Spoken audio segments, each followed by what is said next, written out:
Hello, and welcome to Rethinking Our History, where we seek to shed a light on events that have been forgotten and covered up, and to make us all question how much do we really know about our history?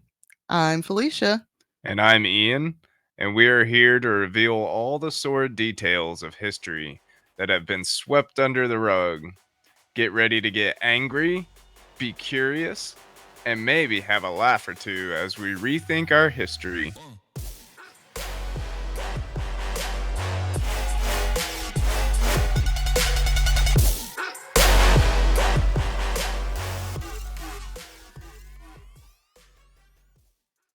Hello, friends. Hey guys. Thanks for joining us for another lesson, number 70. We made it to 70 It's crazy. on this podcast. On the History Podcast. You want to know what's even crazier? It's 150 over on the Paranormal Lovers this week. Yeah. If you guys don't listen to the Paranormal Lovers podcast, what the fuck are you doing? Yeah. Go listen. Go check us out. As you can tell, we're in a much better mood than we were last week. Just ignore those shenanigans. All right. So we are back this week with part 3 of the Crusades. But first, a little business. We have an extended sale going on over at theparanormallovers.threadless.com. This sale is for $13 t-shirts and up to 40% off of everything else. Again, head over to theparanormallovers.threadless.com to get a $13 t-shirt and up to 40% off everything else. Holy crap, 40%? 40%. Wow. That's the discount I get at my old job that I will still be volunteering at. Nice. I have to go in next Saturday. Don't let me forget. Okay. We will also be vending again at Hayco Pride this year on June 27th. It will again be on Wall Street, which is behind Main Street in Waynesville. We're also going to be vending at Carolina Cryptid Fest in Raleigh this July. Hell yeah. Which is kind of crazy. It's at the State Fairgrounds in the big ass event center. That's cool. And Surfing Mothman's going to be there. So hell yeah. There's that. Maybe I'll bring an e-bike so I can putt around. Honestly, it's not about that's a huge fucking event center. So right. Might not be a bad idea. Yeah, and that one I believe is July 26th, 25th, 26th, something like that. Mm-hmm. So you guys come by and say hi. Kind of crazy. Might also be doing Goombay this year. Not sure. Haven't heard back from them yet. We'll see. All right. So again, we are back with a look at the Crusades. When we ended our last episode on this topic, we had briefly covered the Children's Crusade, which was the least successful crusade of all crusades. Back in Europe, crusading was going better than it was in the Levant. In Iberia, the Almohads had been defeated at the Battle of Las Navas de Tulsa. Oh yeah, I forgot there's a lot of names and foreign words in this. In July of 1212, southern France had been captured by Simon de Montfort, the current leader of the Albigensian Crusade. What the hell? Albigensian. I just clicked on a map on smarthistory.org and it said performing security verification to make sure I'm not a bot. Was it like a black screen? No, it's a white screen. Oh, maybe that's just because mine's in dark mode. I always get like a black screen. It's like doing security verification. I'm like, okay. Like, what the fuck? These victories. Just want to see a map. I know. A lot. You should just go to Wikipedia, bro. Yeah.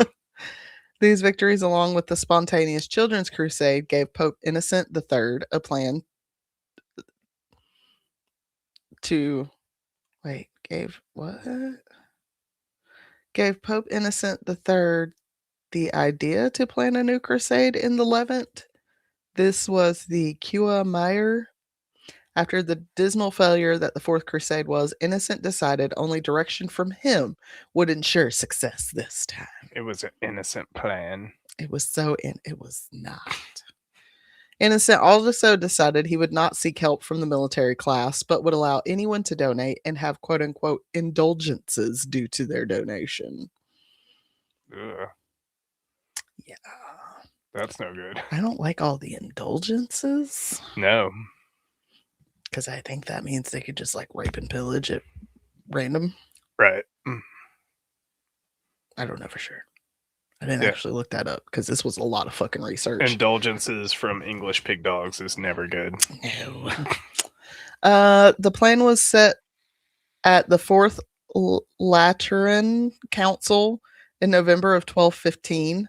Crusaders would gather at Brindisi or Messina in Italy by June the 1st, 1217, after the 1212 truce ended. To pay for this, Innocent pledged 3,000 pounds of silver, and a 5% levy on clerical incomes was once again imposed, this time for 3 years. Why do they keep going after the clerics? They're just taxing the fuck out of the clerics. I don't know, man. Andrew II of Hungary and Leopold VI of Austria took up the cross, and Frederick II, one of the two battling for the throne of Germany, also pledged to take up the cross, even though he was still fighting for the throne. What kind of messages you getting over there? It's because they had the healing spells. Uh-huh. Lord have mercy. Yeah, how you gonna get healed if you don't have your clerics? I mean, you know what I mean? Oliver of Paderborn preached across the Low Country, retelling a vision he claimed to have had of three crosses on a hill. Jacques de Vitry also set out to gain support for the crusade, but he used the wives of Genoese patricians, to get their husbands. For the first time, the crusade would be preached in Crusader states and in Cyprus. Innocent III died on July 16th, 1216. Sorry, my brain just like doesn't want to recognize that that's an actual date sometimes. So it does that, it glitches. So this is the third crusade? Or This is the French crusade? fifth crusade. Okay. I think there's 8 total. Jesus. Yeah, maybe 10. I don't know. Every fucking pope had to have a crusade. And then like a bunch of little, there was like a ton of little piddly crusades. Right. Like a ton of little piddly crusades. Yeah. Innocent died July 16th, 1216, and was succeeded by Honorius III, who carried on with his plan. Honorius. Crusaders from Hungary and Austria set sail for the Dalmatian port of Spalato on Venetian ships. They reached Acre in late September, where they were joined by John of Brennan, Hugh I of Cyprus, and Bohemond IV of Antioch. Pokemon. Bohemond. After the Crusaders attempted to capture the fortress of Mount Tabor, Andrew II decided his vow was fulfilled, and he and most of the Hungarian army left the crusade. The remaining Crusaders were joined by Frisian, German, and Italian forces before they all made their way to Damaida, a Nile Delta port, in May of 1812. The siege that followed was held by contingents that came and went, with John of Brennan being chosen as commander, though he would be challenged by the papal legate Pelagius. Whatever. In August, the Crusaders captured the Tower of the Chain on the Nile Delta. Al-Adil died, and his son offered to restore the pre-1187 borders of Jerusalem. Sounds like a heavy metal album. Yeah. Tower of the Chain. Tower of the Chain. Al-Mu'azzam, brother to Al-Kamil, dismantled the walls of the city, leading to the Crusaders rejecting Al-Kamil's proposal. On 1 year later, the mystic Francis of Assisi,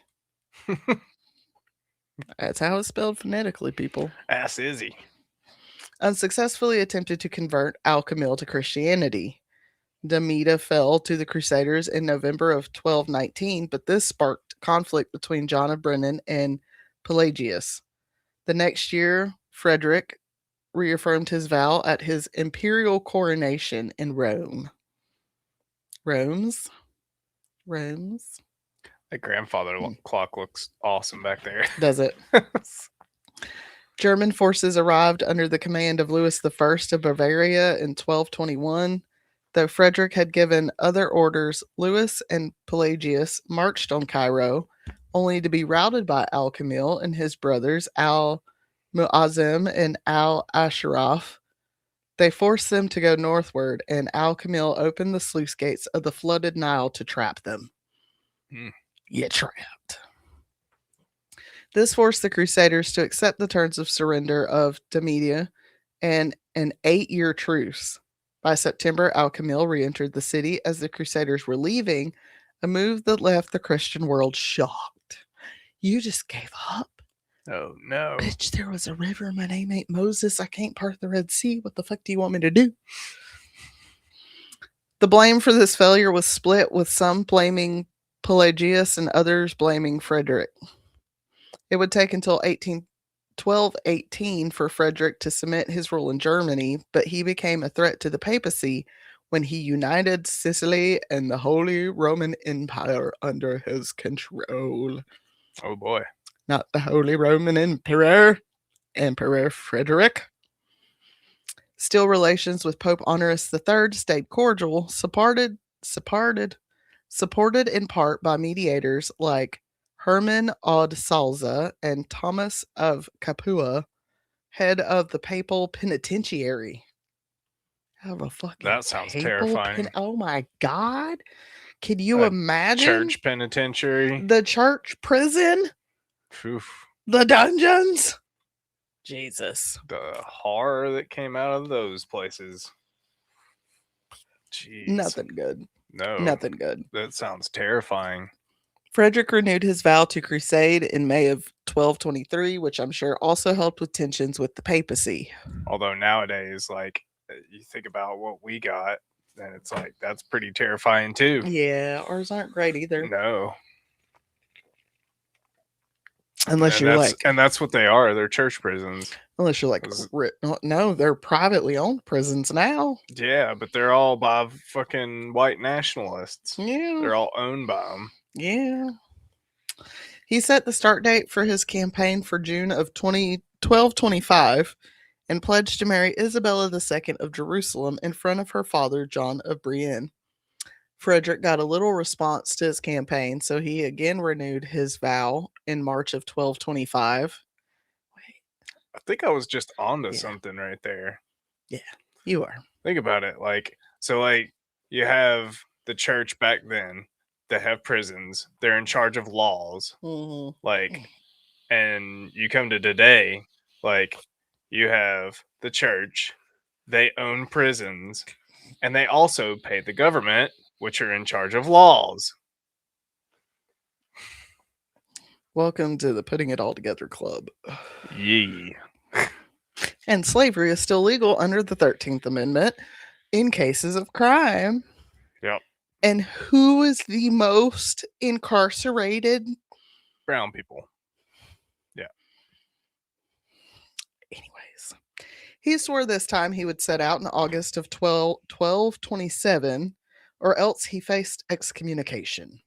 He married Isabella in November of 25 and took oaths of fealty from Jerusalem barons, though he had promised to let John rule. Oh, excuse me, folks. I was going to say bless you, but I was like, wait, that's not the right word. Not for a burp. No. By 1226, conflict between Al Kamil and his brother Al Mu'azzim grew so terrible that Al Kamil sent word to Frederick, offering to hand over Jerusalem to the Christians if he would send him aid to deal with his brother. In 1227. Might as well be 2027. It fucking feels like we're going back to these times. Honorius died and was succeeded by Gregory. Would you like to guess what number Gregory is? The 7th. Close, the 9th. Oh.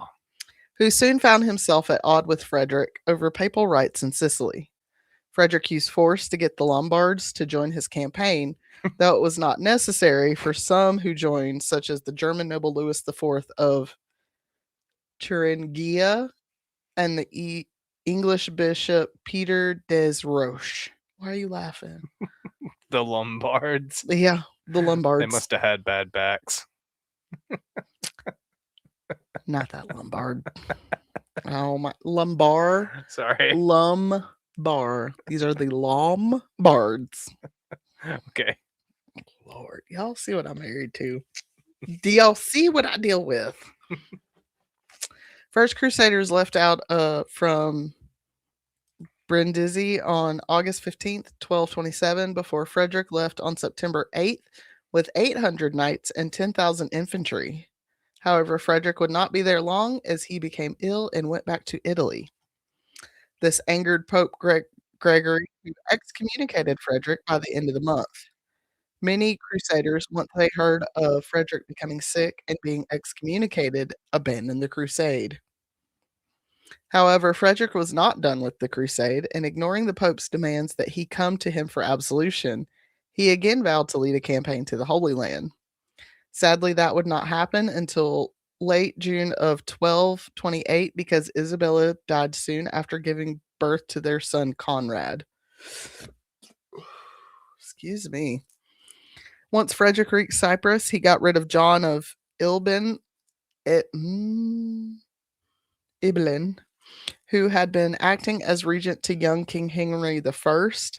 He also went about demanding fealty from Bohemond IV of Antioch and Tripoli, but he refused. Frederick arrived in Acre on September 7th. The men under his control, namely the Hospitallers, the Templars, and the most devout of Crusaders, would not follow an excommunicated leader, so Frederick had to use his messengers to send his orders. He also began talks with Al-Kamil, showing a new level of tolerance towards Islam. The Treaty of Jaffa was signed on February 18th, 1229, between Frederick and Al-Kamil.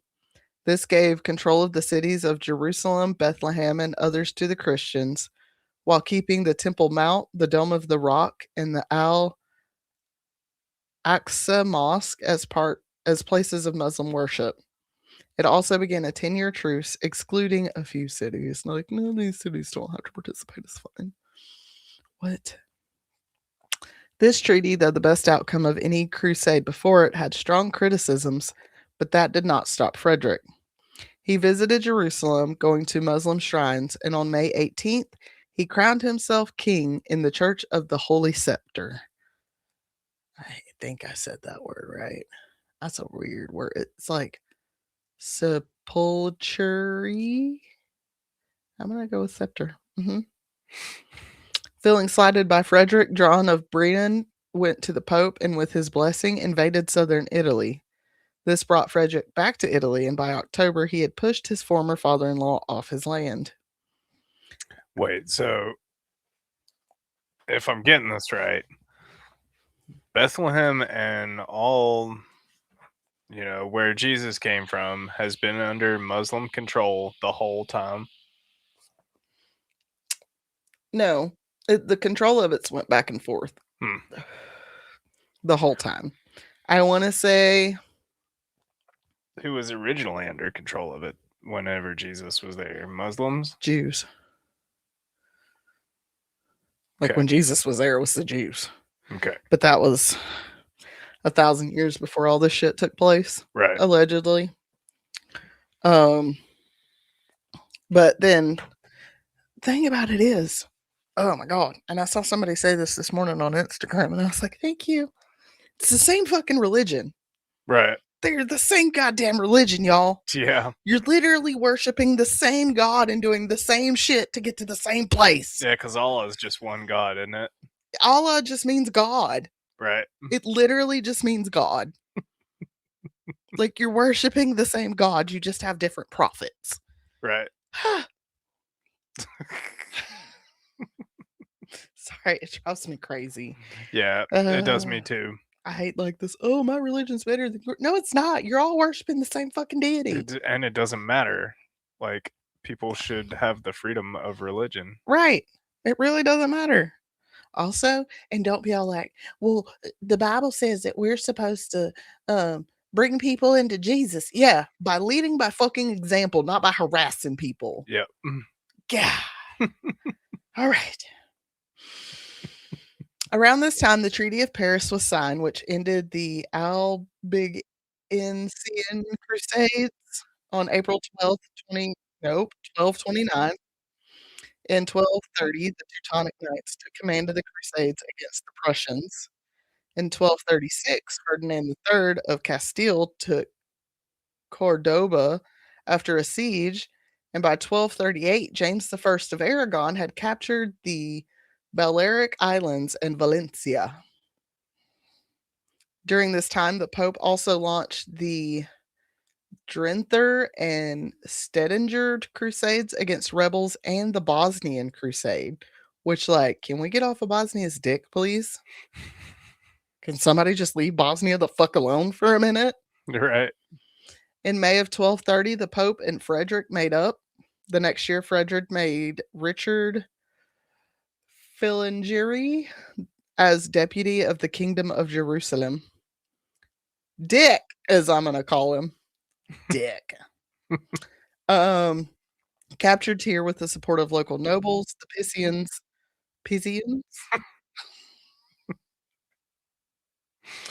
Oh, why did that just remind Please, me not of the Pisians. who is that? Paulie? Is it Paulie from Wicked Tuna on the Wicked Pissa? Yeah. Paulie Yeah. on the Wicked Pissa. I love that guy. She's a screamer. And the Teutonic Knights, many of the barons of Jerusalem, led by John of Ibelin, resisted his rule. When John died in 1236, his son Balain of Beirut took control of the resistance. Dude, I'm only on page 6 of the 20. Wow. I was like, I'm gonna finish this fucking shit this episode, god damn it. Let's do it. We'll run long. If you guys are listening, it's going to be long. A little longer, We're yeah. running long, as Grim would say. A new campaign was planned by Pope Gregory, and word of it was spread in both English and French in 1234. This crusade would take off in 1239 once the truce that had been signed in 1229 ended. Again, to fund the campaign, the Pope ordered a tax on clerical income and promoted people making a vow to fight in return for cash. Not the clerics again. I know. Healing spells just went up, y'all. Sorry. Mhm. But this time, he also promoted people making a vow to fight in return for cash. Paladins. Soldiers. Literally soldiers. The Pope also suggested a garrison be stationed in Palestine, which would stay there for 10 years and be paid for by, quote, lay contributions in return for partial crusade indulgences, end quote. It definitely makes me rethink the paladin character. I'm like, ugh. Like, I don't want to be a paladin. No. No, you really don't. Paladins aren't great. Um, That's why I picked a bard. Mendicant friars, or friars who had to beg for a living, went out to preach about the crusade, while the bishops held the funds and gave only to nobles who had taken up the cross and were approved by the Pope. In France, those nobles included Theobald IV of Champagne, King of Champagne, and King of Navarre, and Hugh IV of Burgundy. They were aided by King Louis IX of France, who gave them gifts, loans, and gave them permission to fight under the royal banner. Not the Jungle Book one, right? Jungle Book what? King Louis? No. Okay. No, this one's King Louis of France. Okay. He's also the ninth of his name. So stupid. Over in England, those who took up the cross were also those who were at odds with the crown. Richard of Cornwall and his brother-in-law Simon de Montfort and Richard Seward, to name a few. From 1238 through the next 2 years, Crusader states had a time of peace from their Muslim neighbors, as Al-Kamil died during that year and a struggle ensued. That struggle ended with Ayub winning control. He then formed an army of Mamluks who were stationed on an island in the Nile River. Then the Latin Empire and Constantinople, remember Constantinople? They Yeah. can't catch a fucking break either. Right. Came under danger. I mean, that's why we don't fucking have Constantinople anymore, So folks. wait, was that going on all the what was it? This is before the Byzantine or Ottomans. the Ottomans. This is before the Ottoman Empire. Okay. Yeah. Then the Latin Empire and Constantinople came under danger when the Bulgarians and Dacians made an alliance. Because I'm noticing it's like the same area. It is. It's all the same fucking area. White people. Gregory tried to send aid to the city, but only a few actually answered his call. By the time they arrived, the alliance had died. Sorry, I'm learning my ancestry at the same time. I know, right? Me and you both. Frederick was given the option to take command of the French forces and said either he or his son would do so. Yet he again had issues with the Pope when he kept going for power in Lombardy, and he was excommunicated again in March of 1239. It was September when the French finally reached Acre. In November, a troop was defeated at the Battle of Gaza. This emboldened the Ayyubid emir of Damascus. Shit, you mean Gaza was invaded in like 1200? 1200. 1200. Jesus. I mean, there was a Battle of Gaza in 1200, yeah. I mean, literally, Jesus. Can you do I something? mean, God damn. he's just Leave them twiddling fucking his people fucking thumbs, I alone, man. guess. Just leave the fucking people alone. Okay, so this emboldened the Ayyubid emir of Damascus, Dawood. Would. Dawood is his name. They would? D-A-W-D. Dawood.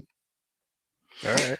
To sack Jerusalem and tear down her walls. But his sack was pointless as the Ayyubids did not take advantage of his help due to their internal power struggle.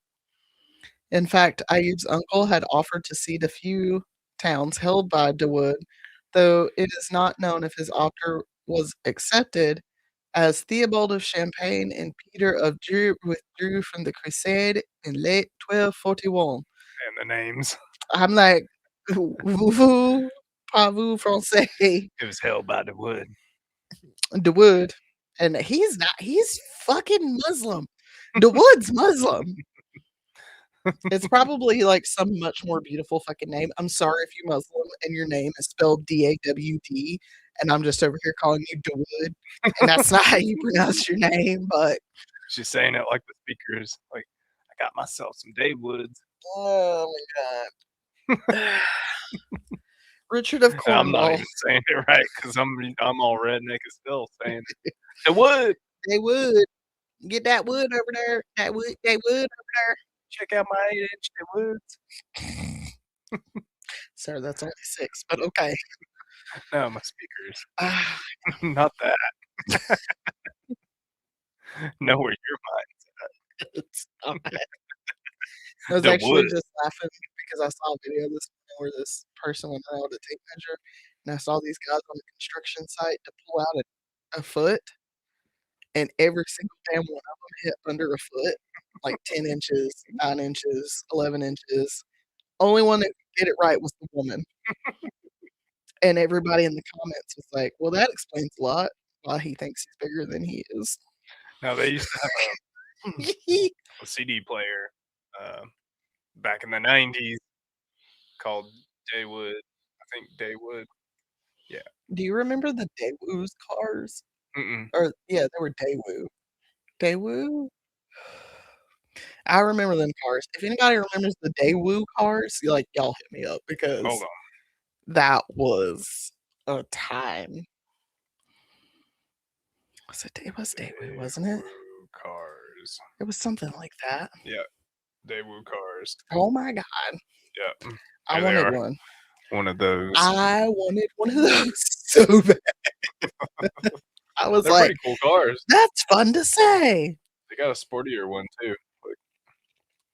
Like, Yeah. I just So remember damn. like when their commercials first came out, they were fucking hilarious. maybe My it mom, was Daewoo speakers. maybe. My mom was alive at the time, and we just used to make fun of that a lot. All right, Speakers. back to the Crusade. Yep, they were Daewoo speakers. Nice, Yep, they still make speakers. nice. Can I get back to my episode? Yeah, sorry, Joe. You're good. We're just like 30 minutes in. But Not you even were halfway run through my long. notes. Richard of Cornwall, How did Frederick that the second brothers-in-law arrived in October of 1240 with 600 to 800 new troops. He decided to side with Egypt over Damascus.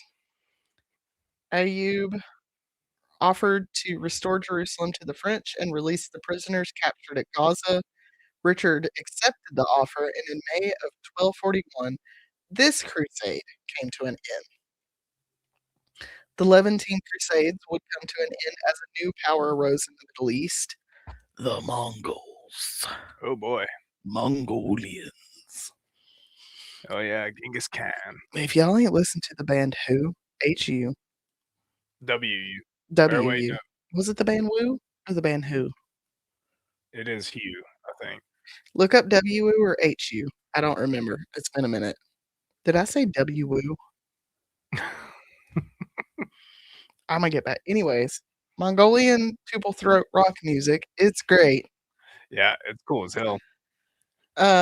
They will also probably be a multi-parter at some point because I'm fascinated about the Mongols now Mongols. that they keep popping up in all my fucking research. Sure. They had invaded Hungary and Poland by this point, and the Pope had already called for a crusade against them. The invasion would come to a halt later that year, and the Mongols would withdraw after their leader, the great Khan Ogedai, died. Yeah, they had, instead of kings, they had great khans. Khans. Khan! Sorry. Can you tell we're Star Trek people too? Though That's Fred, where Khan came from. I'm pretty sure. what?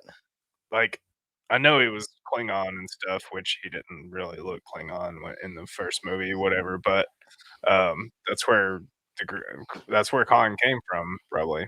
Oh, they probably took him from the Khans. Yeah. Probably. Though Frederick had sent Richard of Cornwall to conduct the treaty on his behalf, in 1242 the Templars, who were very against Frederick, attacked Nablus, provoking the Egyptians to retaliate. In 1243, Conrad, Frederick's son, came of age and would have taken the crown from his father had he been present. But at this time, he was known as the absent king of Jerusalem, so his presumed heir was appointed as regent. We never really found out where the fuck Conrad's been. He's just like gone pretty much the whole time and then he dies. Hmm. Like, where the fuck you go, Conrad? Right. He's like, I'm not with these people. Mm. The Mongols secured their position in the politics of the Middle East after they defeated the Sultan of Run at the Battle of Kosdag in June of 1243. Mongol. Why do I put words like this in here? Suzerainty was accepted by the Seljuks, the Ayyubids, and the Sicilian Armenians, but Bohemond V of Antioch refused and instead went to Frederick and the new Pope Innocent IV to warn of their threat. Boy, some people died and we just missed it, didn't we? Bohemond IV must have died. Aunt Gregory must have died.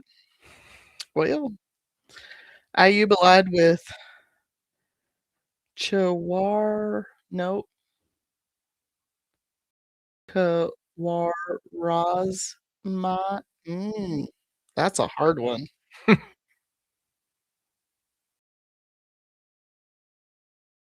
Kawarazmian soldiers. Kawar. Ko- See, Khwarezmian. yeah, that's about as close we're gonna get to it. While my tongue is not meant to put a KHW together. Imagine saying it with like the actual accent. Oh, I bet Be they like, sound beautiful. Khwarezmian. I bet they sound beautiful. They can say it 50 million times all day long, but I'm over here with my redneck ass accent, like my tongue doesn't move that way, folks. Yep. While his rival Ismail of Damascus allied with the Franks, who then sent troops to Gaza. This spurred some 10,000 of those really cool named horsemen, who I'm not going to butcher their name again, to join Ayub. As they marched south to meet Ishmael and his forces, they slaughtered thousands of Christians and sacked Jerusalem. Then they joined with Egyptian forces before they defeated Ishmael and the French at the Battle of Le Forbe on October 17th. As reports of the sack of Jerusalem were just making their way back to Europe, King Louis IX of France took up the cross in December of 1244 after he had just recovered from a serious illness. 2 months later, Pope Innocent had issued a new crusading decree and had appointed Cardinal Odo of Châteauroux. I can say that. I can say Châteauroux, but I can't say the other one of the really cool horseman people Right. to preach the crusade in France. He preached to the nobles to take up the cross and be the heroes their ancestors had been in the first and third crusades. Some of the first to take up the cross this time were Louis's brothers Robert, Alphonse, and Charles. Other nobles were not as gung ho to get involved this time. Henry III of England barred any preaching of the crusade in his kingdom, while Khan IV of Norway straight up declined the invite. He said, "No, thank you, I'm good." In the summer of 1245, Pope Innocent convened the First Council of Lyon. Innocent was living in Lyon after he had been exiled by Frederick. Innocent was planning his own campaign against the Italian Empire, nope, against the Latin Empire and the Mongols. So, fun fact, this is around the time, and I should probably do another episode on it. The Pope's always been like in the Vatican, right? In Right. Rome. There was a small amount of time when the papacy was actually in France Hmm. because they had a French Pope, and he was like, I want to live in France. Was he in Versailles? Versailles? Versailles? Versailles? Versailles? I don't think so. I don't know Or is it, exactly though. or was it Paris? No, I want to say it was like Avignon or something. I think I talk about it briefly in here. Okay. To pay for this crusade, funds were taken from indulgent sales, donations, and more taxes on clerics. Oh no. I know, Poor cleric. poor clerics. They can't even have their chainmail. I mean, Louis also added royal taxes and forced the Jewish to also contribute to the fund. At the council, Frederick was disposed, but Louis forbade preaching a crusade against him in France. Back in the Levant, Ayyub had defeated Ishmael and forced him from Damascus in late 1245. Then in 1246, he captured Galilee from the French. Also in 1246, Alice died, and her son, Henry I of Cyprus, was set up as regent. To prepare for this campaign, Louis stockpiled food and wine in Cyprus, which when I wrote that, I said, okay. To prepare for this campaign, he stockpiles food and wine? Sir, what? Ships were supplied by Genoan and Marseille, with more being built in Scotland. Just totally fucking random. All right. All right. The fleet assembled at the harbor in Agues Mortes. Here, thousands of people volunteered for the crusade, but Louis refused them. It's because the Scots build badass ships. hmm The fleet set sail on August 25th, 1248, to Cyprus, where they would spend the winter. Though many of the troops were killed in a plague that swept through. Wait, let's spend the winter. Many of the troops were killed in a plague that swept through, though 400 knights came to reinforce their numbers. Plague, plague, plagues. Lots of plagues in this time. Yeah. On May 30th, 1249, they left from Cyprus, and a week later would be capturing Damaida. Now, I'm not sure if the Crusaders were aware of this fact, but by this time, Ayyub was in poor health. However, fearing flooding from the Nile and hoping to get more reinforcements, the Crusaders did not set out for Cairo until November 23rd, 1249, just days before Ayyub had died. However, his death was kept a secret until his heir, Turan Shah, could get there from Iraq, not here. I don't need his dead heir coming here. Thank you very much. Crusaders would be blocked from crossing the Nile with the Egyptians' use of Greek fire. Oh boy. Greek fire. I was like, this is some Game of Thrones bullshit right here. Yep. It is not known for sure what was used to make this fire, though many scholars believe it was a mix of petroleum and resins that was able to burn in water. I love it. Dragon. Dragon fire, but Greek. Yeah. Then on February 6, 1251, Robert of Artos led an attack across the fjord into Al Manshura. Fakar al Din, don't. It's Fakhar, not fucker, Fakhar al Din. The Egyptian commander was killed, but Robert and his troops found themselves trapped in the unfamiliar city streets, and almost all of them were slaughtered. They were trapped and slaughtered Hmm. by fucker. By that fucker. Turan Shah took power on February 24th, trapped the Crusaders in their camp, leading to famine and a plague. Oh no. Lewis and his troops became so weak they surrendered on April 6th. I thought he stockpiled food and wine. Yeah, but if you can't get to it, Yeah, that's true. they like trapped them in the camp. They couldn't leave. They tried to leave. They died. Turashan ordered the death of the poor and the sick, but let the rest of them go, including Louis. Louis, I go back and forth between calling him Louis and Louis. His name is Louis, but I like calling him Louis. They were not freed out of kindness, however. It would cost 800,000 Byzants. And they don't know how much that would be today because that's not a real fucking currency anymore. Right. And the surrender of Demida.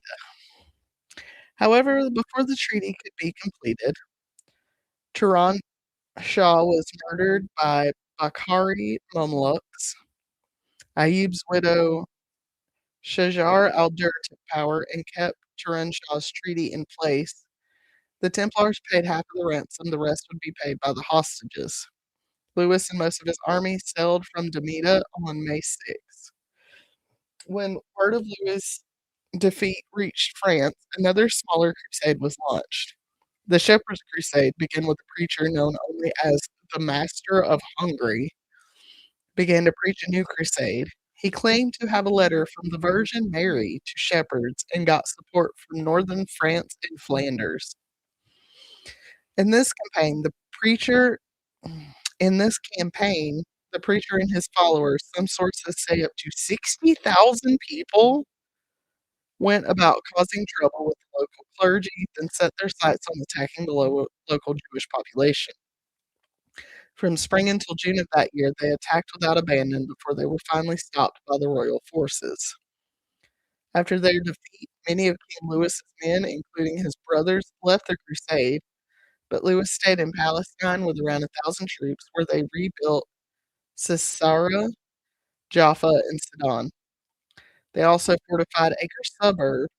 While Louis had no claim over Jerusalem, with Conrad MIA, no one questioned his authority. Conrad would again be given a title in absentia when Frederick II died in December of 1250, and Conrad seated him in Sicily and Germany. And even though he was not even physically there, he became the target of a political crusade that had been started against his father. That's why he wasn't around. He's like, I don't He's want like, to put up with no, this I'm bullshit. not fucking doing this. Although a leader had not yet been declared in Egypt, Louis opened up negotiations with his leaders in 1252. They had agreed to free their hostages and, quote, restore the kingdom of Jerusalem, but this pact would not go into effect as peace was made with al Nasir, Ayyubid ruler of Apollo and Damascus. Things were getting heated in France, so Louis decided it was time to head back home. But before he left the Holy Land on April 24th, 1254, he was able to secure a 12-year truce with an Nasir and left 1,000 knights stationed in Acre. Shortly after Louis left, Shajar al-Dir married Aibak, who became the first Mamluk sultan. Their marriage would usher in a dynasty that would last for over 250 years. Wow. So we get one dynasty. Sometime in the 1250s, the Bari commander Baibars was exiled and his rival Cutis gained control in Egypt. Seems like the more we get into history, like the weirder the names get, Yeah. like the closer we get. Or like we're gonna make it shorter, but also weird. When Louis left to return home, it left an open seat of power in Jerusalem. The regent Henry I died, and his son, Hugh II, a literal baby, succeeded him. Wow. Soon after Louis had left, King Conrad died, leaving his son Conradian Conradin Conradin, who lived in Bavaria and was only 2 at the time, Wow. to be recognized as the new king of Jerusalem. They had two baby kings 2 baby at the same time. 'Tis the era of the baby kings. Damn boomers. Goo goo gaga, coochie coochie coo, ballin'. In 1255, Jerusalemite barons agreed to a 10-year truce with Egypt, but that did not stop other wars from popping up, such as the War of St. Sabas. This war was fought between Venice and Genoa. In 1258, Hugh II, who was only 7 or 8 at the time, was appointed regent for Conradin, though it was his mother, Palacence of Antioch, who was actually controlling things at the time because he's like, fucking 8. Right. Could you imagine giving power of our child, control of the country to our child? Could you imagine? Should probably do a better job in the US. Everybody gets unicorns. You want candy? You can have candy. Nobody has to go to school, and everybody can play VR all day. All day. Let's all get on and play some VR. You know that's how it should be. Everybody gets money. That person's homeless. Well, you should give them a house and some food. Duh. Trust me, that would be our child. It would, yeah. Some of She the has the best heart. She is the kindest child. Some of the Mongols followed the Eastern Syriac Nestorian Church, also known as the Church of the East. This led popes and Louis IX to believe there could possibly be an alliance.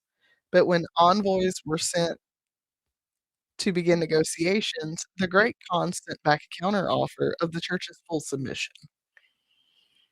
He said, Right. no, no. Mm-mm. In 1258, Huligu. Oh, I'm so sorry to my mom. If we have any Mongolian listeners, it's literally Huligu, though. Hulegu. Huligu. Sorry. Who was the grandson of Genghis Khan and the Ilkhan, sacked Baghdad and ended the Abbasid Caliphate. Bohemond VI of Antioch and Tripoli accepted Mongol rule and joined their campaign to capture Damascus in 1269. The leaders in Jerusalem did not trust the Mongols and therefore did not trust Bohemond. They were able to persuade Pope Alexander IV to excommunicate him and proclaim a crusade against the Mongols. Qutuz killed Huligu's envoys, leading to a retaliatory attack by the Mongols. Qutuz and Baybars put aside their difference to rout the Mongols at the Battle of Anjalit in 1269 before they captured Muslim Syria. But this alliance would be short lived as Baybars killed Quitquz. It's so weird. Qutuz. Quituz? Katoos. Qutuz? Anyways, Baybars killed Qutuz in October and took control of Egypt. Baybars then made an alliance with Huligu's rival Bert Khan of the Golden Horde. Bart. Bert. But listen to that, Bert Khan of the Golden Horde. I need to see that movie. Sounds fantastic. Doesn't it though? From 1261 on, the two raided the Crusader states. In 1262, St. Simon was sacked and the Church of the Annunciation was destroyed. In 1263, he went after Acre's suburbs. Once Hulagu died in 1265, Burke launched a campaign to seize and raise Caesarea, Haifa, Haifa and Arsuf, capture Safed and Jaffa, Beaufort, and Antioch by 1268. His campaigns were mainly comprised of the slaughter of hundreds, if not thousands, of Christians. Back in Europe, the papacy again taxed, can you guess who they taxed? The The clerics. clerics to pay for a new crusade, this time against Frederick II's heirs. Ain't gonna have any clothes left. Mm-mm. After Conrad died, his half brother Manfred of Sicily became the main target. Manfred. I finally got a fucking Manfred in here. I'm so happy. The papacy also crushed rebellions of the brothers Is Ezzelino and Albercio de Ramona in northern Italy. Romano, not Ramona, Romano. Constantinople was again captured, this time by the Nicene, prompting a crusade against Emperor Michael VIII. But the exiled Emperor Baldwin II did not gain support. 1264, control of Sicily was granted to Charles of Anjou by Pope Urban the Fourth. This ain't even the first Pope. Urban? Like, all right. Have we had Pope Rural as well? Charles secured his control by beating Manfred at the Battle of Benvenuto in February of 1266. Conradin, who was also the nephew of Manfred, attempted to recapture southern Italy, but was defeated at the Battle of Tagliacozzo in August of 1268 and executed. Then we get another power struggle for the throne of Jerusalem, this time with Hugh III of Cyprus and his aunt Maria of Antioch. Hugh had the support of the barons of Jerusalem, but Maria refused to cede control to her nephew. The Mongol conquest brought a new fever for the Crusades in Europe. By 1265, Pope Urban IV called for a new crusade, but he would not get to plan it before he died and was succeeded by Clement IV. Pope Clement IV. Okay. Clement first suggested a small force be called upon to set sail soon, but those plans were put on hold when Louis IX took up the cross on March 25th, 1267. Over in the Levant, Abak, the new Mongol Ilkhan, attempted to form an alliance with the Mamluks, but he was having issues with Bark Khan, who hindered the alliance. Funding for the new French crusade came from, quote, a 3-year, 10% clerical levy, legacies, indulgent sales, and plunder from Jewish bankers, end quote. Hmm. It ain't just the clerics. They're going after the Jews now. Yeah.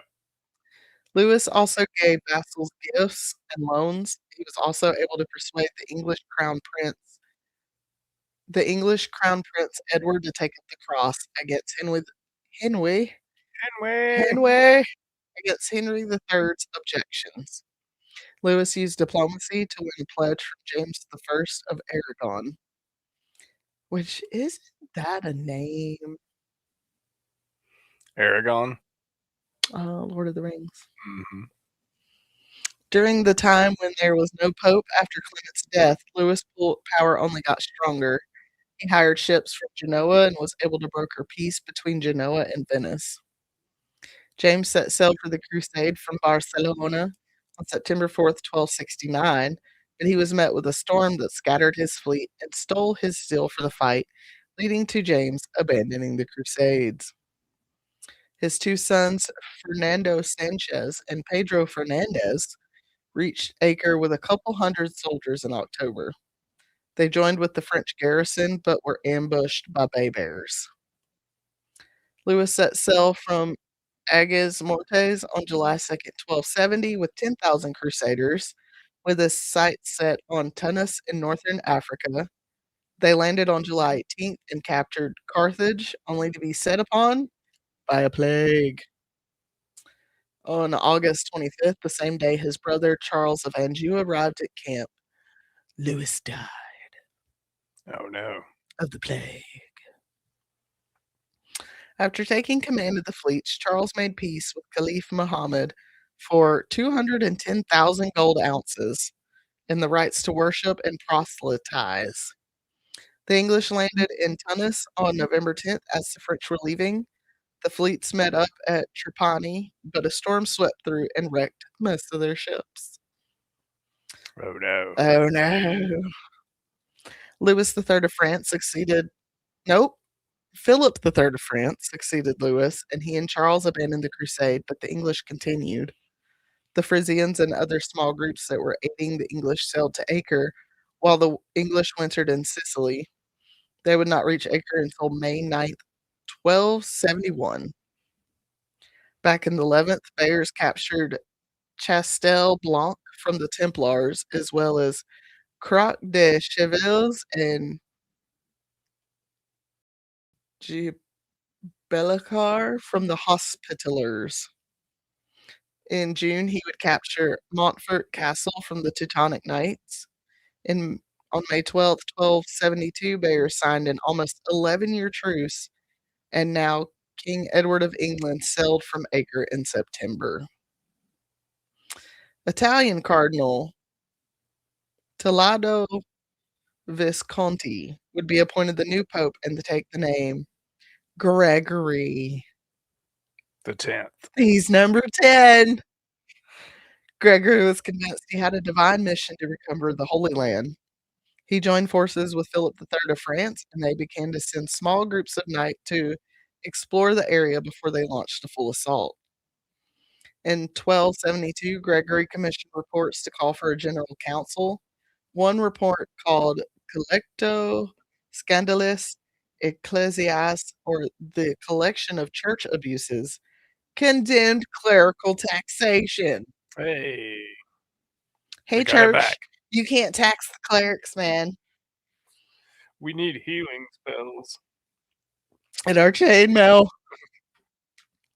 Dominican friar Hubert of Romans supported preaching as the main form of conversion, but did also support crusading as a duty to defend the faithful. Wait a minute. They had war elephants? What? That's what this thing says. Medievalists.net says were war elephants used during the Crusades. Maybe? I don't know. War elephants were kind of tricky to use in general. Yeah. 'Cause you can make them Let's only do say. so much, but once the elephant was done, the elephant was fucking done, and there wasn't shit you could do about it. How you gonna make this like fucking 10,000-pound thing do any damn thing? Oh no. While Franciscan Fidentis of Padoue felt crusades were mandatory against the spread of the Muslim faith. On May 7th, 1274, the Second Council of Lyon began with Gregory proclaiming a new crusade. This new campaign was set to start in 1278 and would again fund the campaign by taxing clerics, this time for 6 years. Not all were supportive of this crusade, such as Floquet de Lunel, who accused the Pope of, quote, seeking to divert crusading zeal against Christian foes, end quote. Oh my God. Sorry, guys. At ginger ale. Emperor Michael VIII, fearing Charles and his ambition, acknowledged papal supremacy, but did not enforce church unity at home. Charles was ordered to renew his truce with Byzantium, which led to talks with the Byzantine Empire joining the Crusades, which led to talks about the Byzantine Empire joining the Crusades. Mm. In 1275, Philip III, German King Randolph of Habsburg, remember Habsburg from the Ottomans, Mm-hmm. and his rival, Ottokar II of Bohemia, took up the cross, but this crusade would flounder when Gregory died in 1276. The tax, however, did not die with him. We come into 1277 with Charles buying Maria's claim to Jerusalem. Hugh III had went to Cyprus, and barons of Jerusalem paid homage to Charles. In 1279, the Bahri veteran Qalawun took control of Mamluk Egypt, and in 1281 renewed his truce with the Crusader states under threat of attack from Mongols and internal rebellions.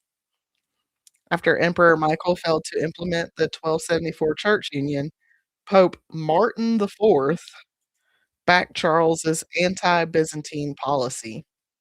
The Pope granted indulgences for Charles's campaign, but he was forced to recall his troops by the Sicilian Vespers.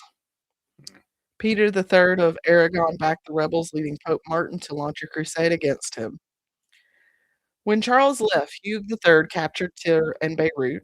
Back in the Levant, Qalawun defeated the Mongols at the Second Battle of Homs, then went back to waging war against the Franks. They captured Margat, the last fortress of the Hospitallers, and took control of Latakia and Tripoli by 1289. Oh, we're almost at page 19. Make sure your phone doesn't go dead on us. Yep. The fall of Tripoli sent shockwaves through the west. Pope Nicholas IV sent money and 13 galleys to Acre, and Edward I of England sent troops to strengthen its defenses. A new crusade was preached, leading to a garrison of 3,549 Italian infantry who attacked Muslims in Acre in August of 1290. In retaliation, Qalawun's son Khalil captured Acre on May 28, 1291. The last Frankish stronghold, Chateau Pellerin, fell on August 14th. The Franks being defeated was blamed mostly on their own immorality, of course. Pope Nicholas asked Edward of England to lead a new crusade, but those plans were ended to the Gascon War between England and France in 1249. Nope, 1294. After this, crusades became the personal wars of the Catholics.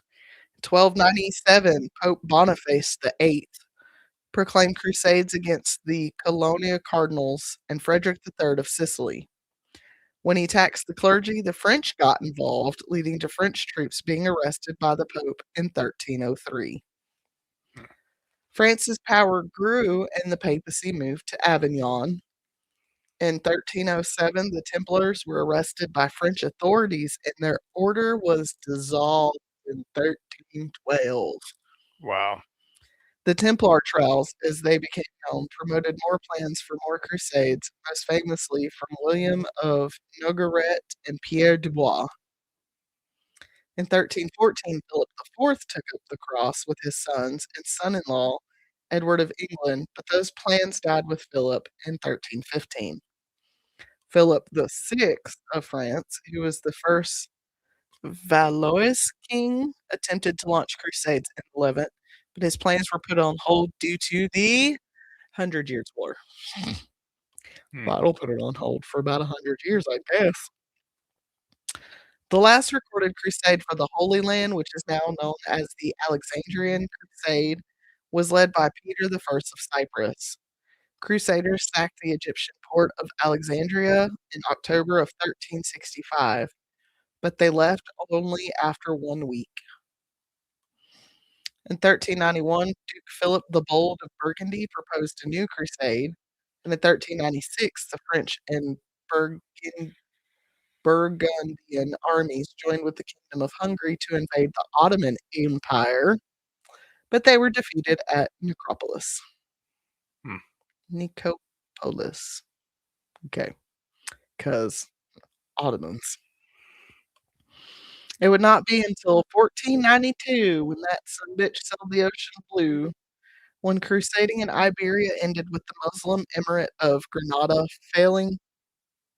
falling to Castile and Aragon. In the Baltic, crusading went on until 1410 as the Teutonic Knights continued to wage wars against pagans. After Reformation, the papacy would occasionally allow for campaigns against Protestants, but at this point they were more likely to form a holy league to fight against the Ottomans well into the 17th century. Mm, So, yeah, they kinda, showed their ass, and then the Ottomans showed up, and then they couldn't crusade anymore. right. Imagine that! And that, friends, is our look at the Crusades. Didn't the Ottomans use, like, early guns? Yeah. Yeah, I'm pretty sure they I think they were the ones that designed the first tank. Yeah. Like, okay. That's our look at the Crusades, wars waged against the Muslim world and against each other by the Catholic Church. And this is just the beginning of the horrors that the Catholic Church would inflict upon the world. So make sure that you come back and catch some of those that I'll be covering in the future. Yeah. Uh, Mainly, like, we did the Trail of Tears. Yeah. I gotta cover the Navajo Long Walk, Yeah. which is just as bad. Right. I'm not looking forward to it. Yeah. Fucking Catholic Church. Right. So, Bill, what do you think about the Crusades? It's crazy. I'm so tired. I'm glad it's over. Yeah. Holy shit. Oh, it's just so much fighting. And for what? A piece of land. Yeah. You could just go visit. Yeah. Like, this is the world I wanna live in, where you don't have to have a passport or none of this shit. You wanna go fly to another country, you go fly to another country, you visit, you come home. Yeah. That's That's it. how it should be. That's how it should be. And if you wanna go live in that other country, cool. I'm sure somebody over there wants to come live over here, so we Right. trade spaces. Yeah. That'd be fun. Alright. Well, folks, thanks for joining us over the last, God, 2 months, I think I've been covering these bitches. Yeah. We appreciate you guys sticking with us as we keep taking breaks. We don't mean for it to happen, but it does. So we appreciate you guys sticking around. We hope you enjoyed this episode, and we will see you guys later. Be kind to each other. Love you. Bye. Love you guys. Bye.